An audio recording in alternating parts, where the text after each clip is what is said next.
Parade the colors.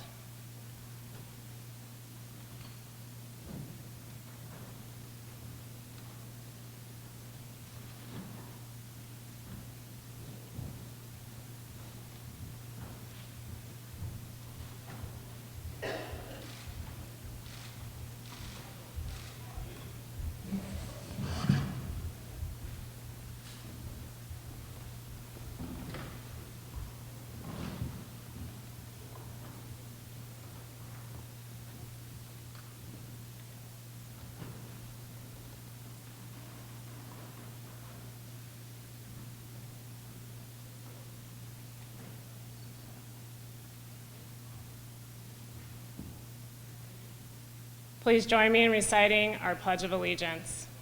Hand salute. I pledge allegiance to the flag of the United States of America and to the republic for which it stands, one nation, under God, indivisible, with liberty and justice for all.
Ready, two.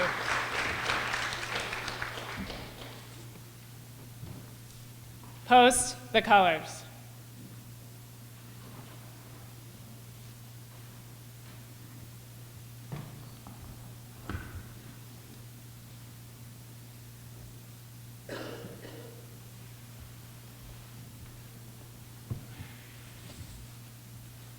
At ease.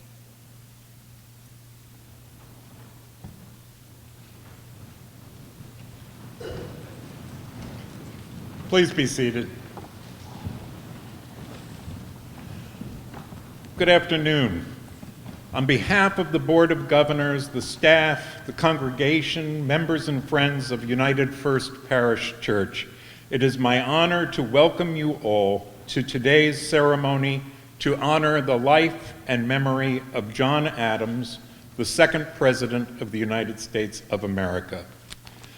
Today, I also want to welcome all the members of our distinguished platform, including Mayor Tom Koch, Ed Fitzgerald with the Quincy Historical Society, Marianne Peak of the Adams Historical and National Park, State Senator John Keenan, and all of our community partners. It's an honor for us to host you here today. Twice annually, we gather here in this space to honor the memory of two presidents. In July, we celebrate the life of the nation's sixth president, John Quincy Adams, son of the man we honor today.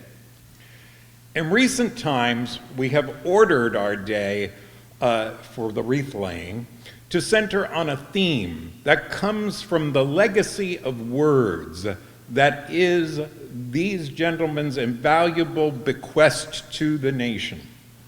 Today's theme is founded in the value of democracy and the critical need for participation in it to ensure that democracy is working.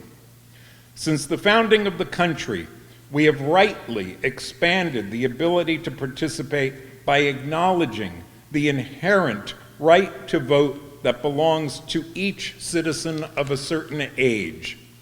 John Adams wrote, "Democracy must be respected. Democracy must be honored. Democracy must be cherished.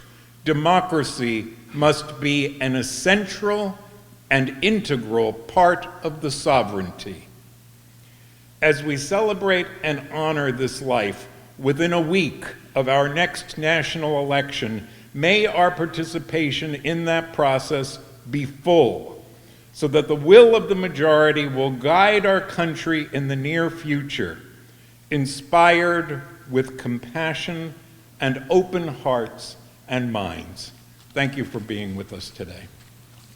It is now my honor to invite Reverend Rebecca Froom to come forward to give us an invocation.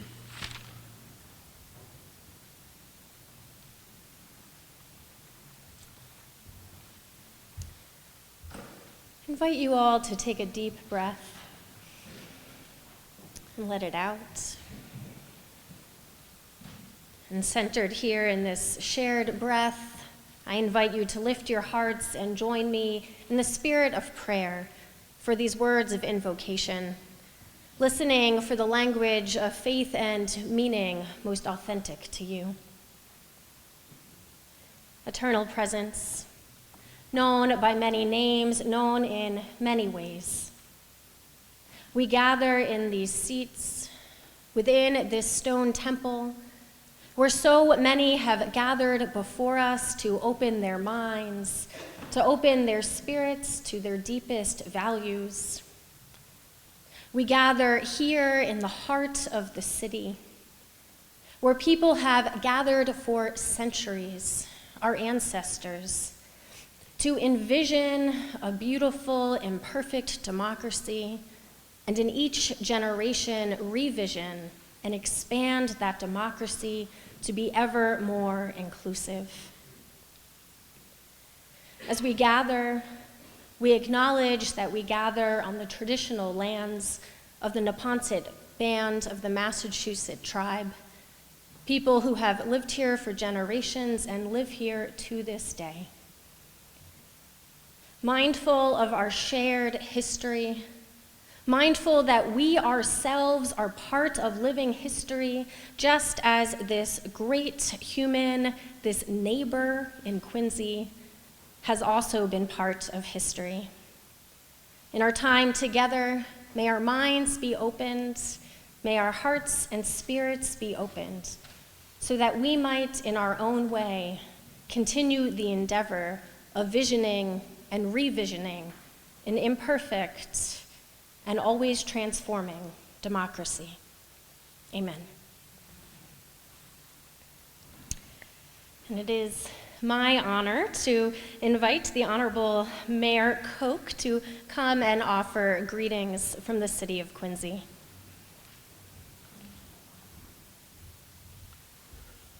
Thank you, Reverend Froom.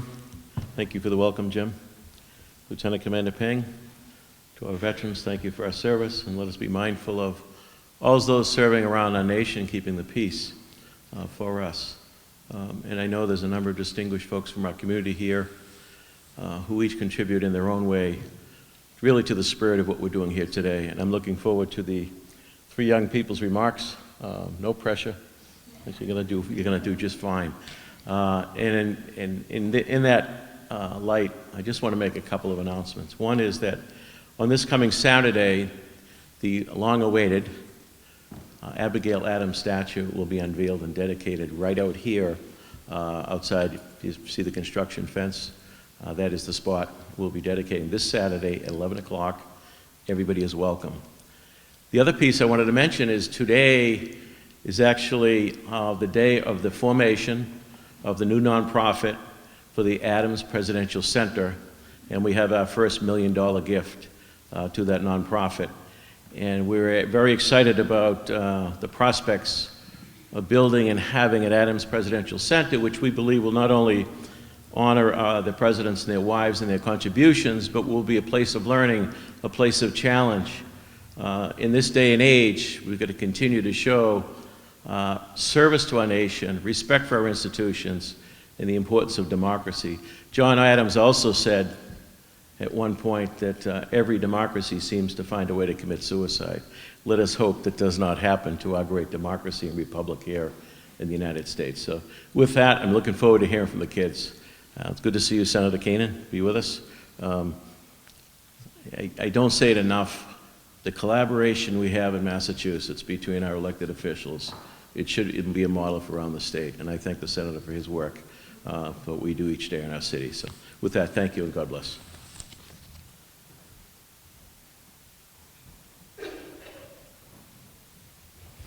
Thank you, Mayor.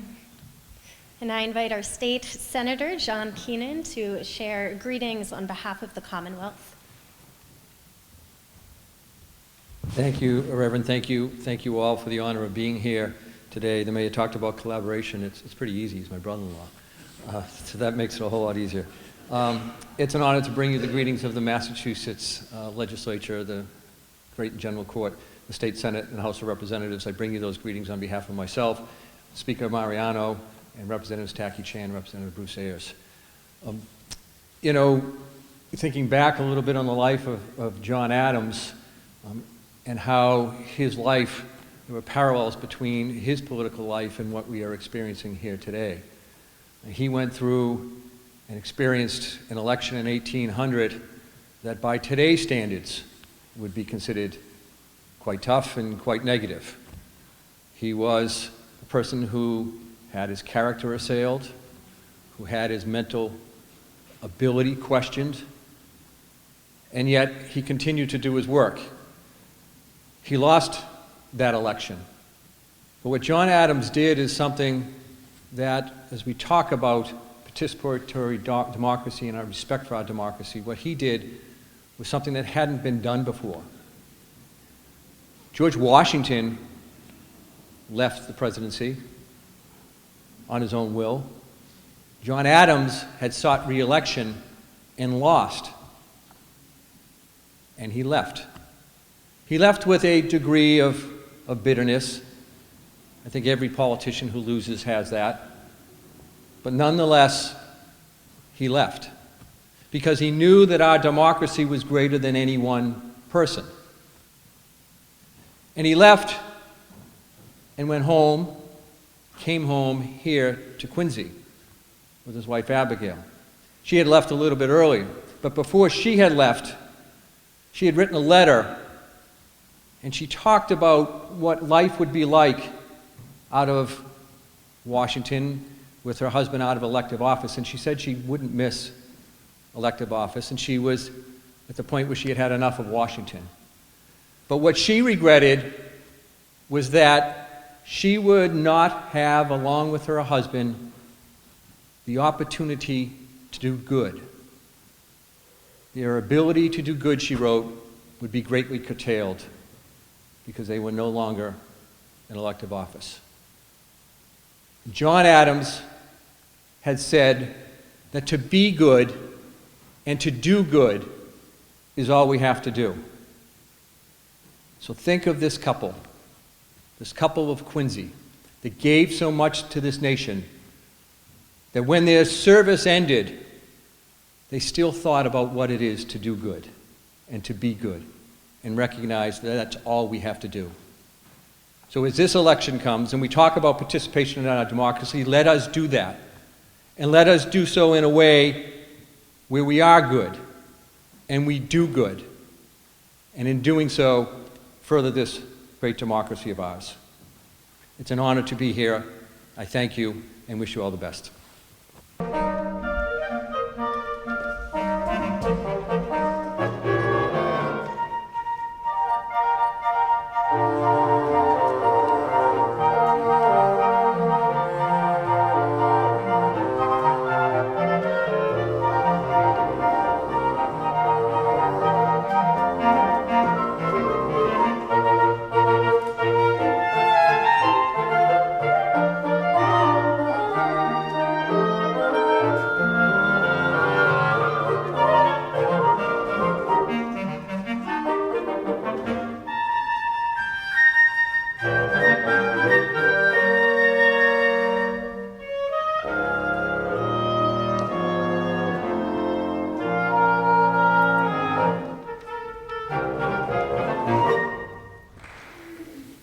It is the tradition of the John Adams Presidential Wreath-Laying Ceremony here in the fall of the school year to feature student speakers from the 3 Quincy high schools who will speak on the theme of the day. And welcome also to their classmates. It is good to have you here with us in the celebrating and the learning. So I invite Vanston Lee from North Quincy High School to share his remarks.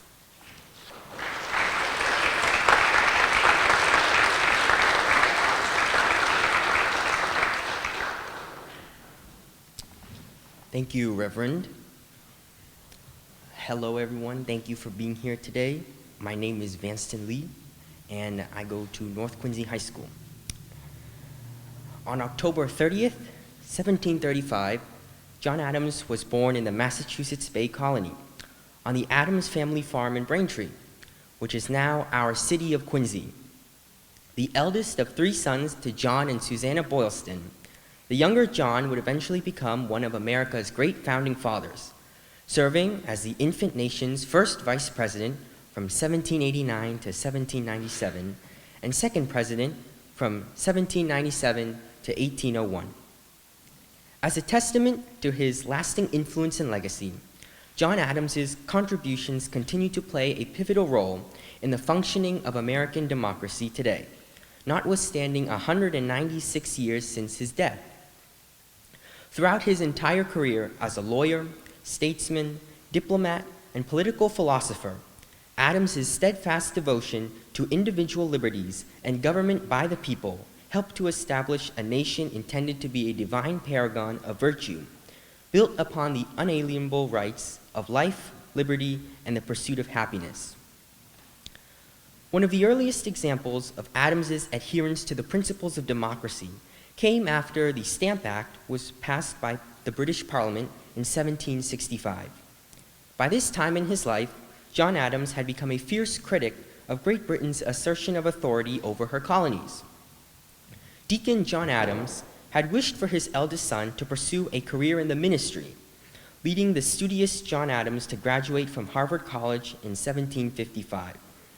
For the next several years, Adams taught school and studied law with an attorney in Worcester, Massachusetts. In 1758, Adams eventually chose law over the ministry and moved back to Braintree to begin practicing law in Boston after being admitted to the Suffolk County Bar. It would not be long before Adams began rising to prominence. Witnessing the colonial fallout from the Stamp Act, Adams wrote in his diary, "The people have become more attentive to their liberties and more determined to defend them. Our presses have groaned, our pulpits have thundered, our legislatures have resolved, our towns have voted, the crown officers have everywhere trembled, and all their little tools and creatures been afraid to speak and ashamed to be seen." From this point forward, John Adams was determined to continue to speak out against British oppression. On March 5th, 1770, colonial opposition to the British government's actions came to a head with the events of the Boston Massacre. On this evening, 8 British soldiers under the command of Captain Thomas Preston opened fire on a crowd of Bostonians, killing 5 and wounding 7, after being harassed with snowballs, stones, ice, and clamshells. Despite his own opposition to what he viewed as unfair taxation by the British, John Adams, out of principle, agreed to represent the British soldiers accused of murder. He believed that every person accused of a crime should have counsel and a fair trial, a belief which has always been considered central to a healthy democracy. This decision made Adams temporarily unpopular, but characterized him as a principled and virtuous man during a time of growing radicalism and violence in America. In October of the same year, during Captain Preston's trial, Adams and co-counsel Josiah Quincy Jr. successfully challenged the prosecution's claim that Preston had ordered his soldiers to fire, leading to his acquittal by an all-colonist jury. Later that year, in November, the trial of the 8 soldiers began.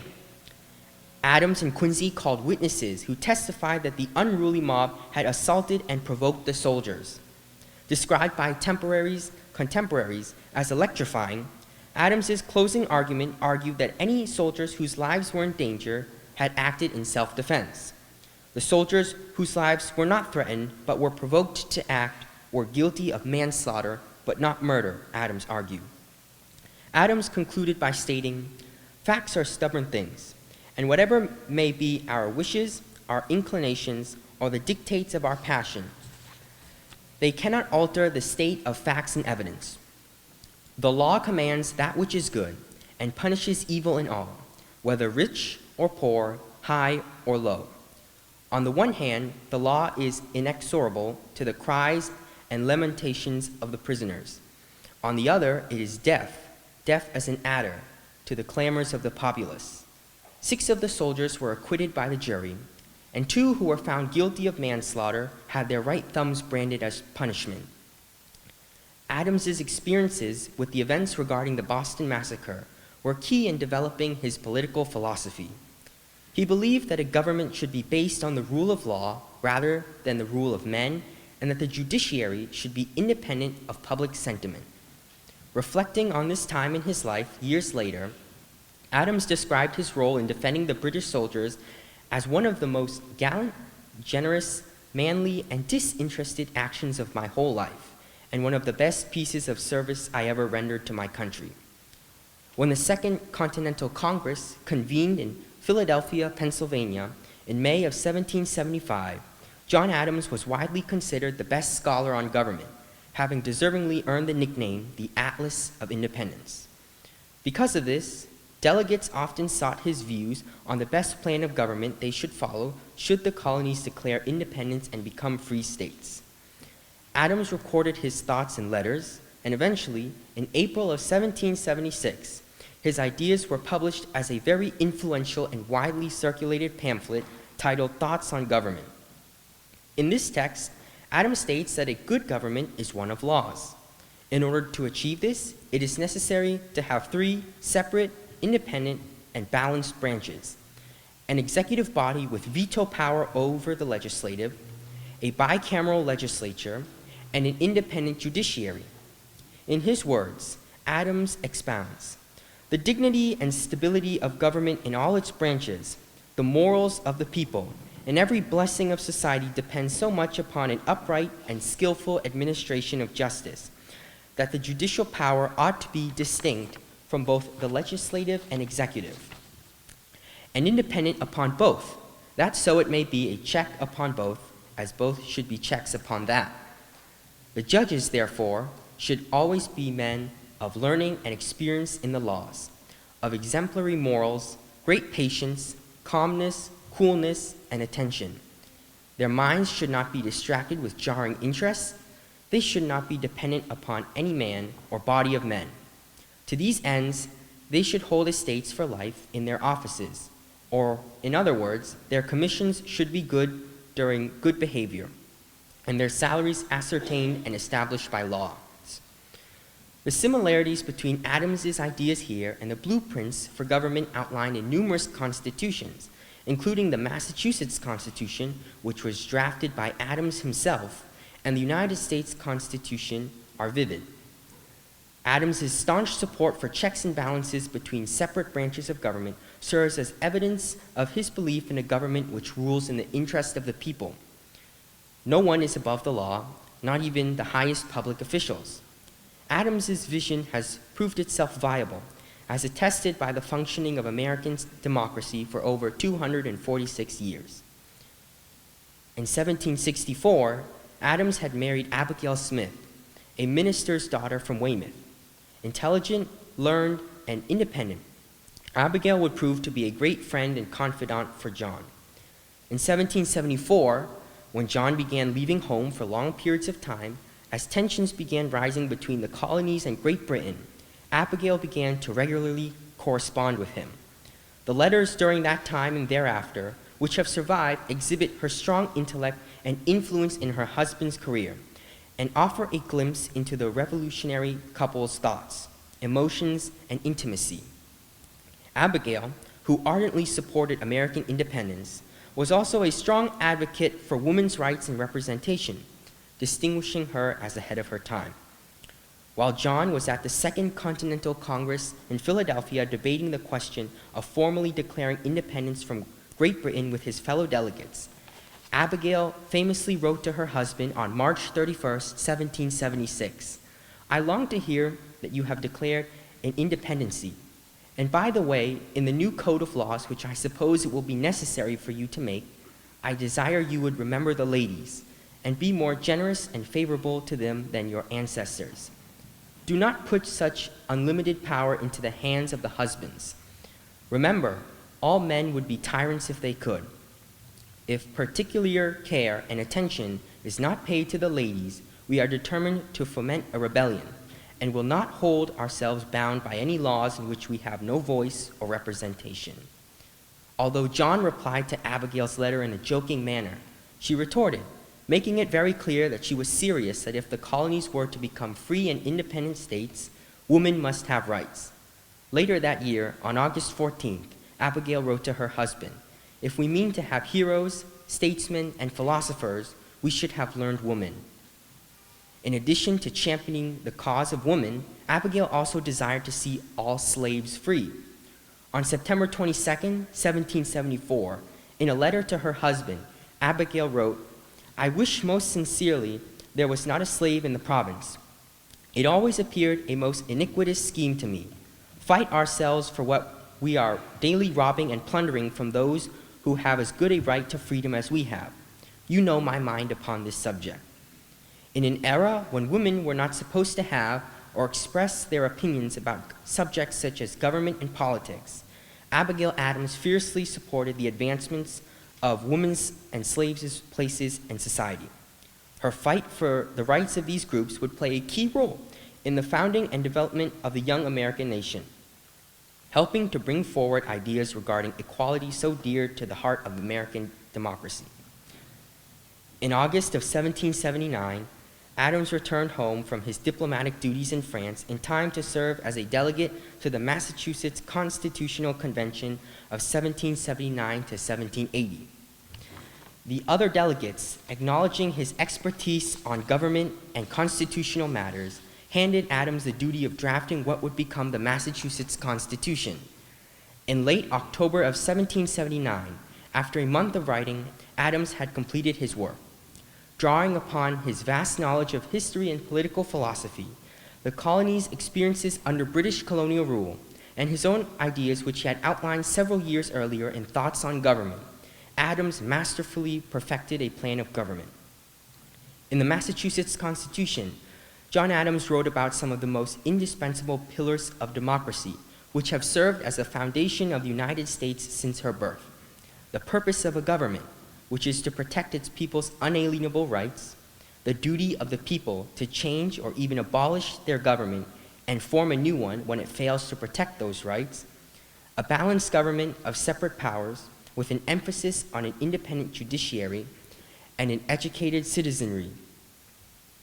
All of these principles are vital to the creation and functioning of a government of laws, not of men.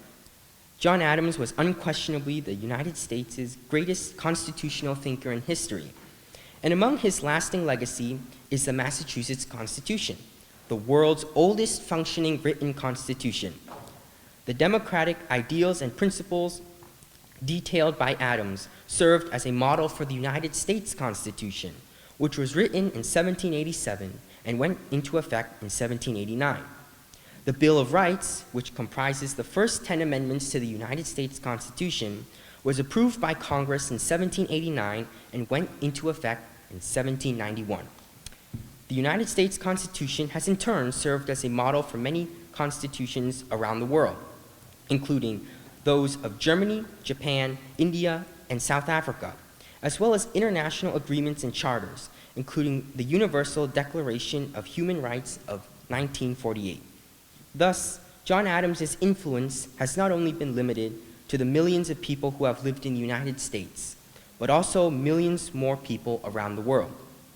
The liberties so many people around the world enjoy today originated in a small salt box house in what is now Quincy, Massachusetts, appropriately named the birthplace of the American dream.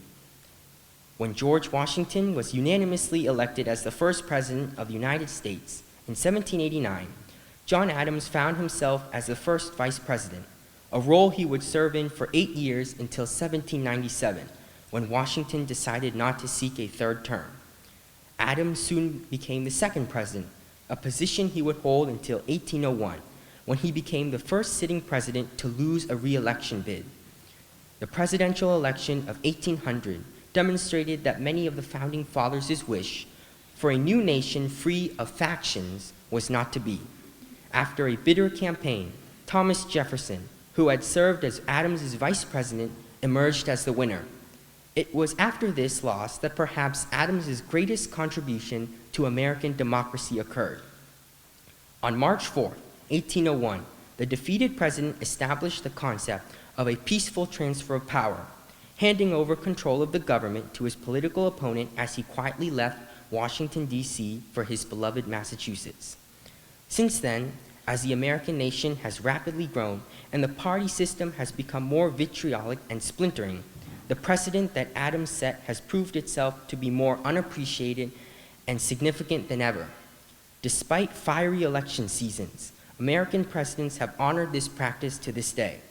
In doing so, they have ensured a healthy democracy by accepting the will of the people. The peaceful transfer of power has shown that regardless of political disagreements, we are all Americans and united under the democratic principles which our nation has stood upon for 246 years and counting. As the great Athenian statesman Pericles once said, "What you leave behind is not what is engraved in stone monuments, but what is woven into the lives of others." In this case, John Adams's contributions to American society have certainly endured. Today, in 2022, as our country is filled with the constant back and forth between two major political parties, the basic values that our country was founded upon are often forgotten. In a political landscape where it is so easy to take a side and blame the opposing one for our nation's problems, we must never forget that at the end of the day, we are all Americans united under one flag. The future of the young American nation born amidst the fight against tyranny was uncertain when the Founding Fathers declared that these united colonies are, and of right ought to be, free and independent states. They had done their best to shape the United States into a country that would last for many years, but ultimately her fate was in the hands of the future generations that would inhabit the land. Today, the fate of the United States is in our hands. The freedoms and unalienable rights which the Founding Fathers bestowed upon us have enabled countless individuals to chase their own unique versions of the American dream. The promise of a platform from which it is possible to succeed and achieve one's goals and dreams has captivated and lured millions of immigrants to this land of the free. As a citizen whose family immigrated to the United States to escape the horrors of the Vietnam War, I am forever grateful to this country and the opportunity that it has always provided for anyone seeking a better future. The fundamental democratic principles which John Adams so vigorously espoused and defended helped to create a nation built upon the pillars of freedom, hope, and the unalienable rights of life, liberty, and the pursuit of happiness. Over the storied history of the United States, Adams's work has manifested itself in countless success stories from people of all different backgrounds. We must never allow his life's contributions to American democracy die. The liberties we enjoy today cannot be taken for granted. Democracy requires its members to actively participate and always be honorable, tolerant, and above all, respectful. We must work together to ensure that for as long as she lives, the United States will always stand as a beacon of undying opportunity, equality, and greatness. Thank you.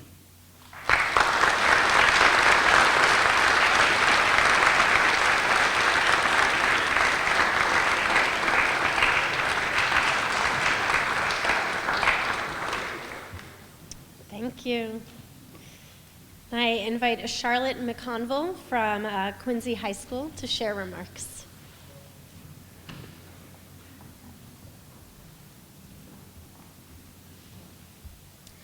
Thank you, Reverend. Hi, I'm Charlotte McConville. I'm from Quincy High School, and it's an honor to be here today. Democracy has come a long way since its humble beginnings in Greece. For us Americans, after our initial adoption of this form of government, it's no surprise that there are changes needed to be made. it would be near impossible to have a direct democracy because of our large population, so we made a representative one. We vote on people to govern us and trust them to be altruistic enough to make laws that benefit the nation as a whole. However, over the past few years, there has been a growing cause for concern that those in places of authority have started to overlook our country's doctrines of liberty and justice, what gives America its patriotic spirit.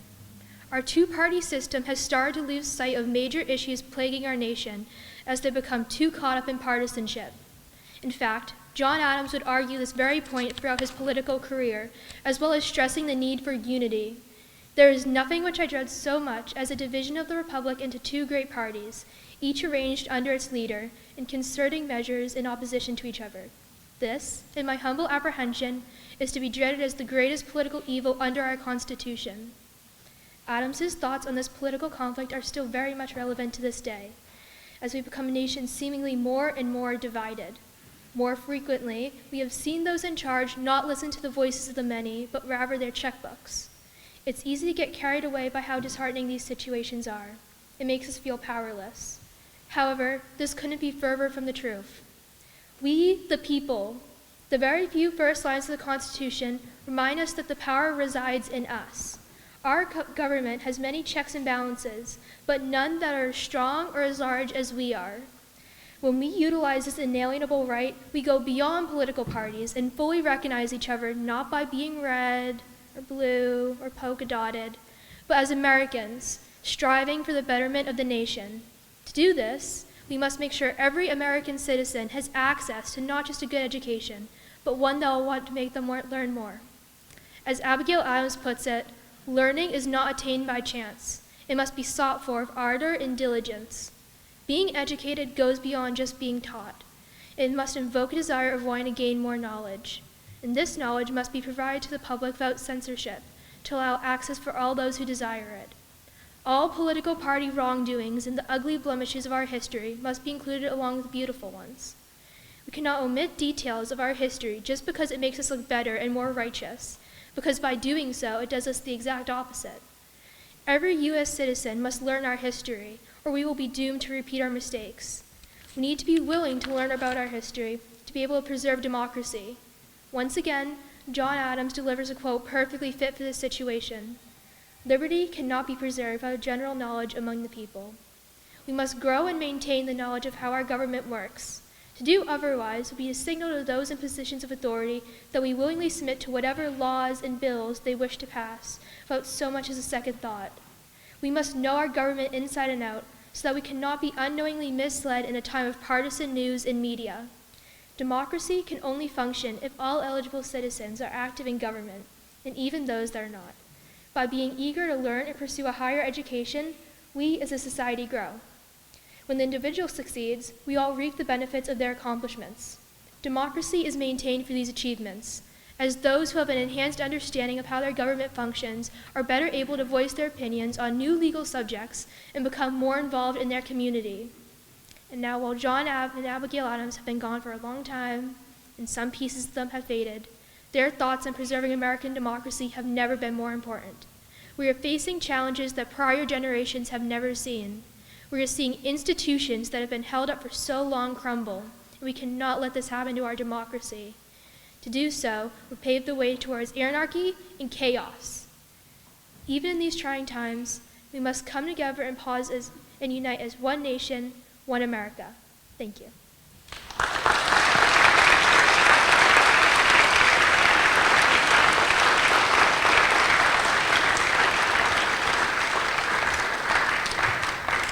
Thank you. And I invite Jacqueline Andrade to share remarks. She's from the Woodward School.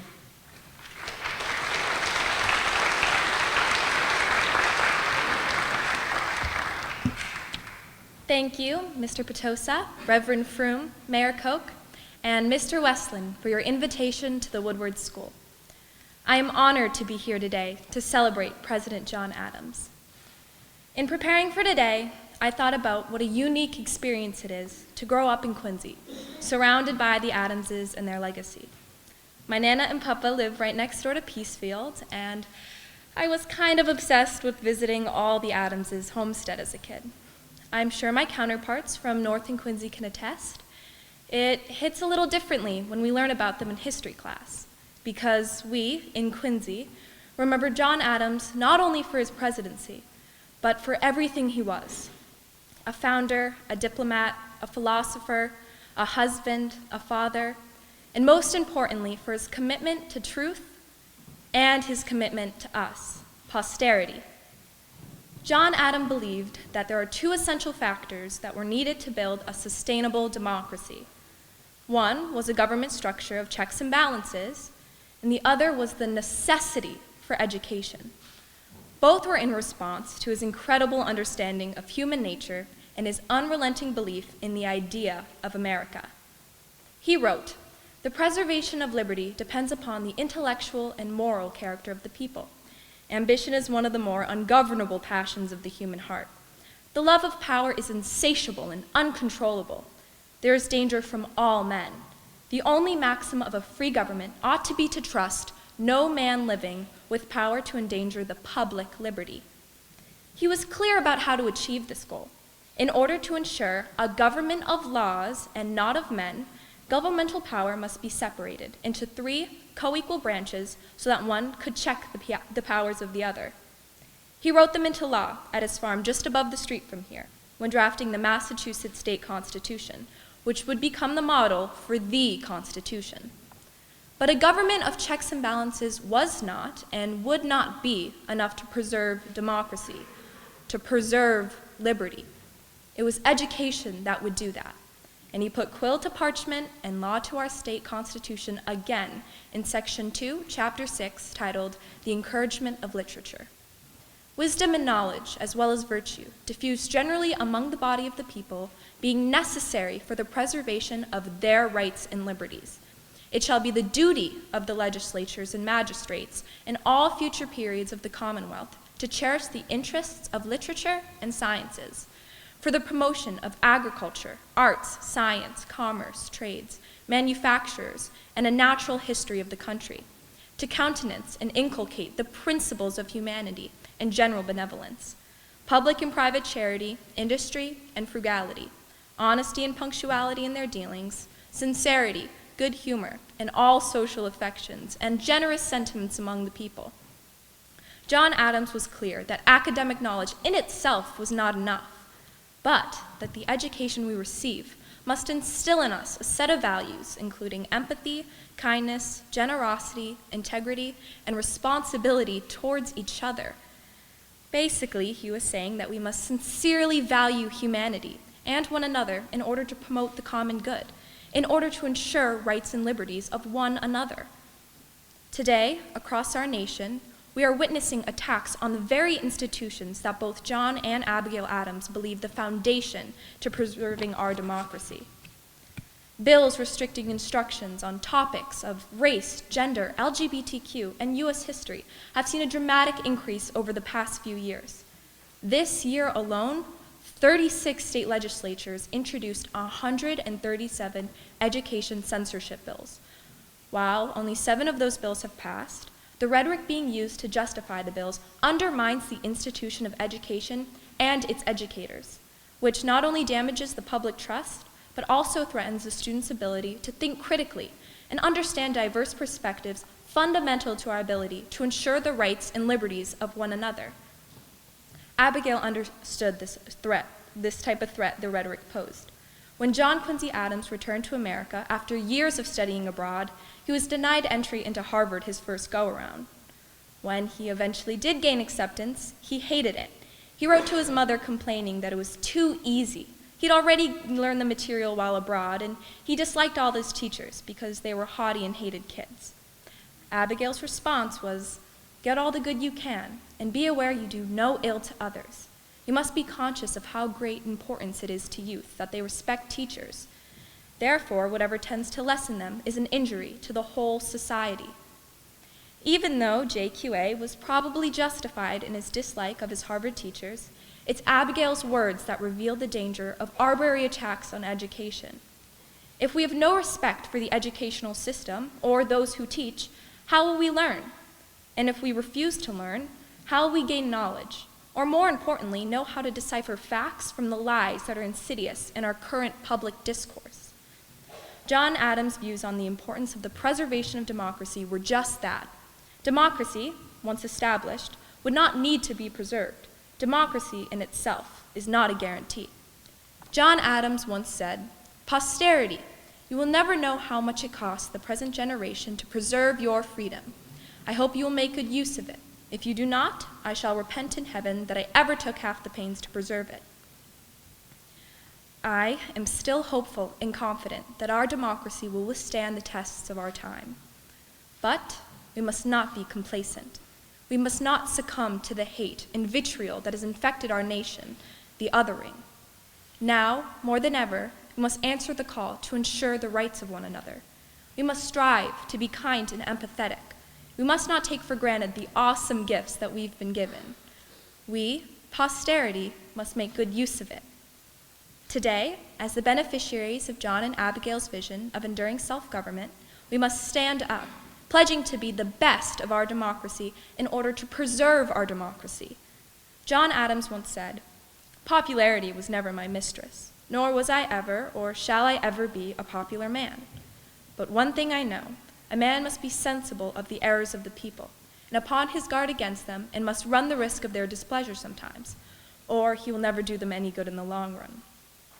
Of course, John Adams has no towering monument in our nation's capital, and his trisyllabic name clearly kept him from being the subject of a hit Broadway musical. Those were erected for men whose ambition and intrigue, whose popularity somehow immortalized them in a way that John Adams has yet to achieve. But if we look closely, there is no one more deserving of our attention as citizens of this country than John Adams and his wife Abigail Adams. Now, more than ever, their wisdom should be heeded as we strive in these uncertain times to preserve our democracy. Thank you.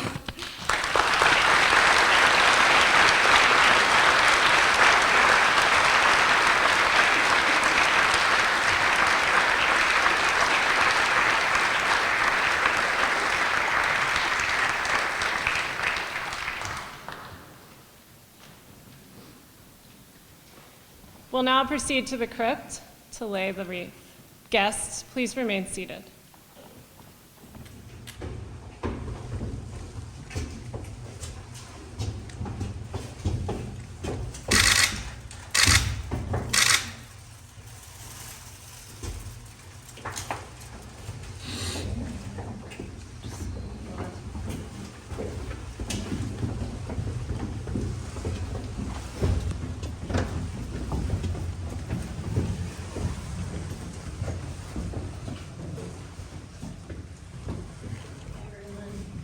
Come in and circle around.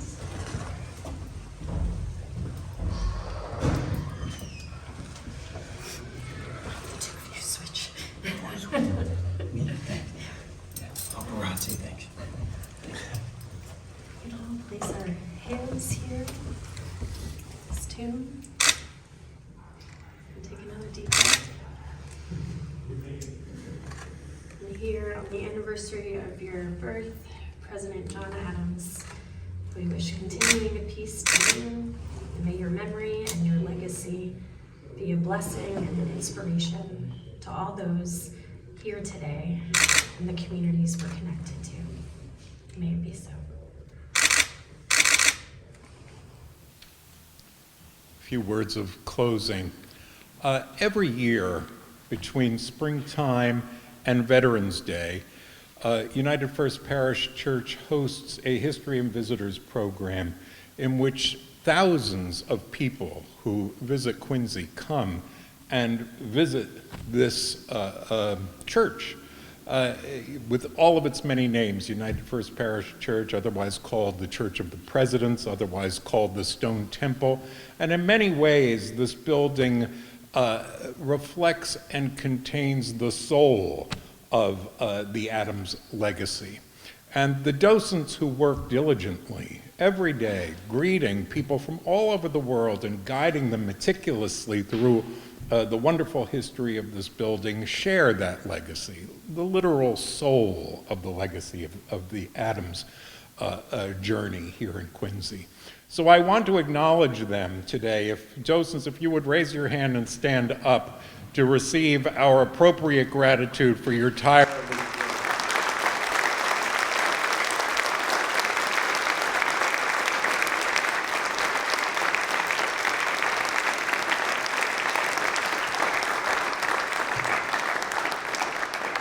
They really are among the best ambassadors the city has to the outside world, so we appreciate everything you do. And finally, it is my happy honor to invite all of you to join us after this program to the parish hall behind the large doors on either side in the front of the sanctuary for a reception to continue the celebration. Thank you all for being here today, to our student speakers, to our honored guests, and a final word from Reverend Froome, who will do a benediction for us.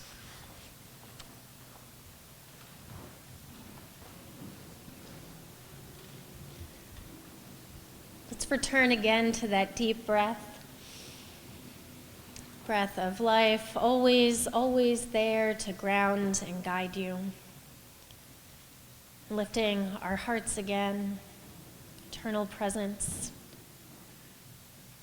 It has been so good and meaningful to be together today in community, to hear the words and remember the life, the learning, the teaching of John Adams, and to hear the words of this multi-generational community, the messages in song and music and greetings and speeches.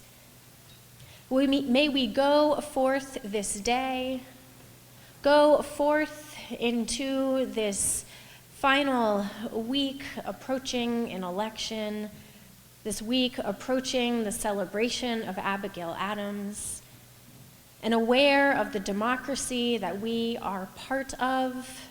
May we go in the spirit of peace and community, of lifelong learning, and a dedication to democracy.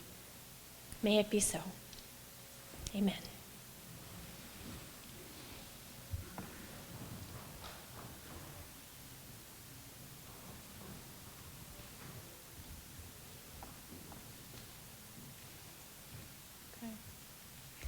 Retire the colors.